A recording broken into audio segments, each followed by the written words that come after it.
എല്ലാവർക്കും അത്ര ധാരണയില്ല എന്ന ബോധ്യത്തിൻ്റെ അടിസ്ഥാനത്തിലാണ് ഇങ്ങനെയൊരു അറിവ് പകരുന്നത്. നമസ്കാരം ഒരു ക്ഷേത്രത്തിൽ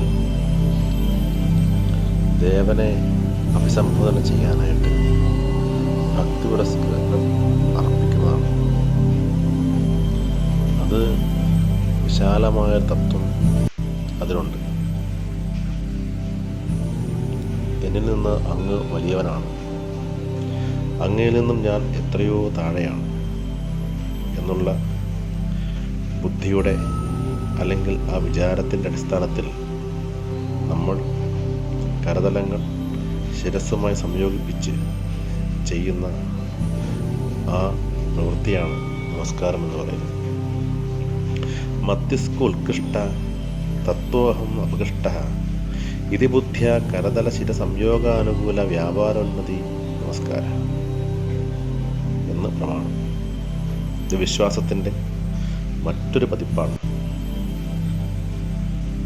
ക്ഷേത്രങ്ങളിൽ നമസ്കാരം ഒറ്റസംഖ്യയായി വേണം അർപ്പിക്കാൻ. എന്നാൽ പുരുഷന്മാർക്ക് ദണ്ഡ നമസ്കാരവും സാഷ്ടാംഗ നമസ്കാരവും നടത്താം. സ്ത്രീകൾക്ക് പഞ്ചാംഗ നമസ്കാരമാണ് വിധിച്ചിട്ടുള്ളത്.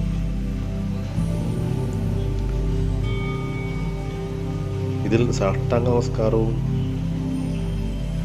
പഞ്ചാംഗ നമസ്കാരവും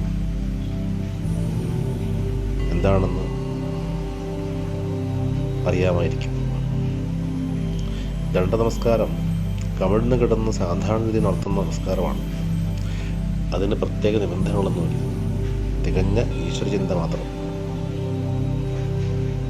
സാഷ്ടാംഗ നമസ്കാരം മാറിടം, നെറ്റി, വാക്ക്, മനസ്സ്, അഞ്ജലി, കണ്ണ്, കാൽമുട്ട്, കാലടികൾ എന്നിങ്ങനെയുള്ള 8 അംഗങ്ങളിൽ കിടന്നുകൊണ്ട് കൈകൾ തലയ്ക്ക് മീതെ കൂപ്പി തൊഴുന്നതാണ് സാഷ്ടാംഗ നമസ്കാരം എന്ന് പറയുന്നത്.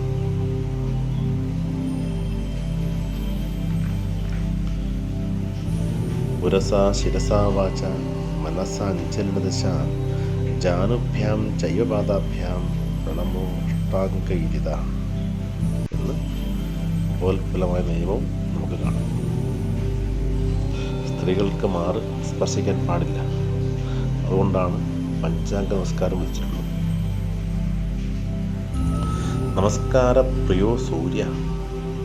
സൂര്യന് നമസ്കാരത്തിന് ആണ് ഏറ്റവും പ്രിയം. ഇത് ഒരു ക്ഷേത്രത്തിൽ പാലിക്കേണ്ട ഒരു നിയമം തന്നെയാണ്. എന്നാൽ അഭിവാദനം എന്ന് പറയുമ്പോൾ ഗുരുസ്ഥാനത്തും ദേവതകൾക്കും ഗുരുസ്ഥാനീയരെയും മിത്രന്മാരെയും അഭിവാദനം ചെയ്യുമ്പോൾ അത് മറ്റൊരു സംവിധാനമാണ്. ദേവദാനം ശിരസ്കന്ധവും 2 കൈകളും കുപ്പി തലയ്ക്ക് മുകളിൽ പിടിച്ചുകൊണ്ട് തൊഴുക, ഇതൊരു അഭിവാദനമാണ്. ഗുരുണാം ച ആസ്യ സംസ്കൃതവും, ഗുരുസ്ഥാനീയവരെ മുഖത്ത് കൈകുപ്പിക്കൊണ്ട് 2 കൈകളും കൂപ്പി മുഖത്താക്കിക്കൊണ്ട് അഭിവാദനം ചെയ്യുക. മിത്രന്മാർക്ക് വക്ഷസ്ഥ്യതേ ദൈവമിത്രാണാം, മാറിൽ 2 കൈ കൂപ്പി അഭിവാദനം ചെയ്യാം. സ്ത്രീകൾക്ക് അത്ര നിയമങ്ങൾ പാലിക്കപ്പെടുന്നില്ല എന്നും പറയുന്നു. പാദുകാഭ്യാം തു ഹസ്താഭ്യാം സംശ്ലേഷ സഞ്ജലി സ്മൃത ദേവതാനാം ഗുരുണാം ച മിത്രാണാം ച അഭിവാദനേ ദേവതാനാം ശിരസ്കന്ധോ ഗുരുണാം ആശംസത ഭക്ഷ്യസ്ഥിതേതയോ മിത്രാണാം സ്ത്രീണാം അനിയമതേ ഭവേത് എന്ന് മറ്റൊരു നിയമവും കാണാം. ഇതെല്ലാം നമ്മുടെ ആഷ്ട സംസ്കാരത്തിൻ്റെ, സംസ്കൃതിയുടെ, ഒരു പാരമ്പര്യത്തിൻ്റെ, പരമ്പരയുടെ വളർച്ചയ്ക്ക് അത്യന്താപേക്ഷിതമാണെന്ന് ഓർത്തുകൊള്ളുക. നല്ല ശീലങ്ങൾ നല്ല കുടുംബത്തിനും നല്ല സമൂഹത്തിനും ഗുണകരമാകും എന്ന് അറിയുക. നമസ്കാരം.